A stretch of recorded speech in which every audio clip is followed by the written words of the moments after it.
Hey, what's up? Welcome back to Side Hustle School. I'm Chris Guillebeau. Now, yesterday, I told you this story about a guy named Steven who created an app. And in the preface to that story, I said, to hustle successfully, you don't have to go out and acquire new specialized or highly technical skills. And in fact, it's usually much better if you just start by looking at the skills you already have and then see how they can be applied outside of your day job. Now, most of the stories you'll hear on the show use this model. In episode 3, you heard about Sarah Kaczynski, who started a manufacturing business making custom-printed candy hearts. Her background was in marketing. She'd never done manufacturing or anything at all related to this new hustle. But as I said at the time, her greatest skill was resourcefulness. She was able to figure things out, and that led to a 6-figure hustle. So just keep this in mind as you think about your own projects. It's usually much easier to figure something out than to become an expert. And also, what you're already good at can probably be put to good use in your hustle. So today's story is just like that. It's all about how a teacher uses what she knows to help other teachers save time and teach more effectively. Nearly 100 years ago, the first Waldorf educational school opened in Stuttgart, Germany. It was novel for its time, and in some ways it still is. The method encourages teachers to foster the values of imagination, and students progress according to developmental stages in addition to the usual classroom grades. Since then, the Waldorf model has spread all over the world with thousands of schools operating in more than 60 countries.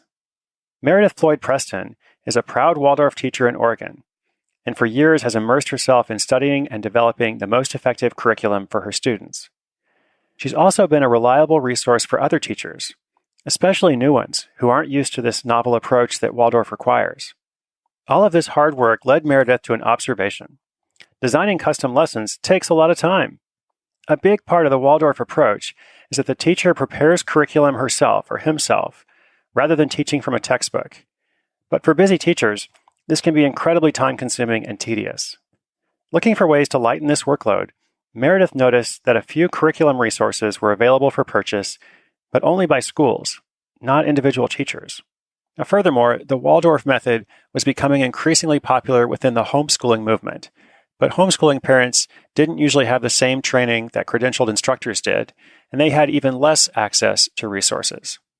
Meredith had been searching for a side hustle. As an active knitter and web designer in her spare time, she was good at working on multiple projects at once. Helping fellow teachers save time and teach better was not only a worthy goal, she thought, but it might also be a profitable one. Deciding on the right approach required some analysis. She thought about offering consulting or coaching sessions, but that didn't seem feasible. Teachers are busy people, which is why they need help, but Meredith was busy too. And she also thought about creating a live workshop, which sounded good, but then the profit potential would be low, since she could only be in one place at one time. A third option, creating curriculum guides for online purchase, was the most attractive.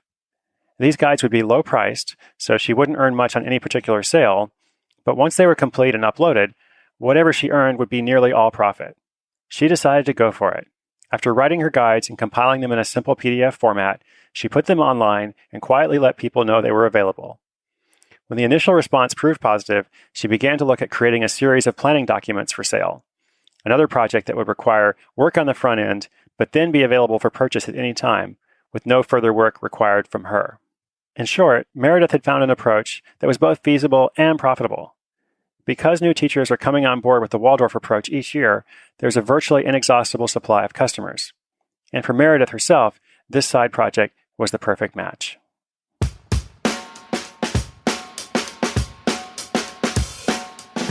So when we think about what we can learn from this story, maybe the first question is, how did she identify the need? How did she know this was a problem that needed a solution? Well, Meredith had the need herself. Teachers always have to spend a lot of time preparing. And in this particular education system, there's even more of a burden on teachers because they're not supposed to teach from the textbook. I took a quick peek at her website, awaldorfjourney.com, and I really like how Meredith explains the mission of her project.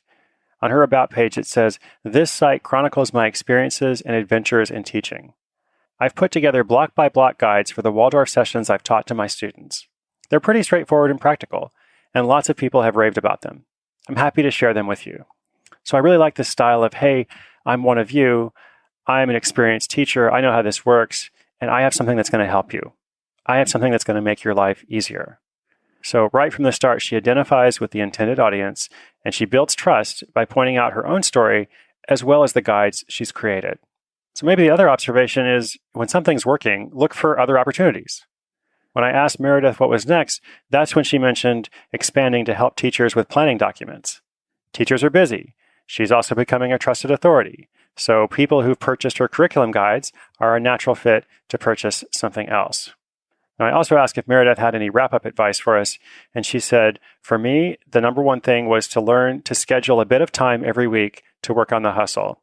I've sometimes gone months without even thinking about my website or business, and I think it would be more successful if I had dedicated time more consistently. So I completely agree with that perspective and philosophy. Small amounts of time on an ongoing basis are usually much, much better than trying to save everything for 1 or 2 days a month. It usually takes a bit of reactivation to jump back into something, which is why it's so much better to say, okay, every day, 20 minutes, or if I miss a day, that's okay, I'm going to get back to it. But it is going to be consistent, it is going to be regular, and that's how I'm going to see success. Well, it may not happen exactly like that for you, but if you listen to these stories, you take action on the lessons, you will see results over time, just like Meredith did. Remember, inspiration is good, but inspiration combined with action is so much better. So I hope you do one thing today to get closer to working on that side hustle. And I will see you tomorrow. I'm CHRIS GUILLEBEAU. This is Side Hustle School.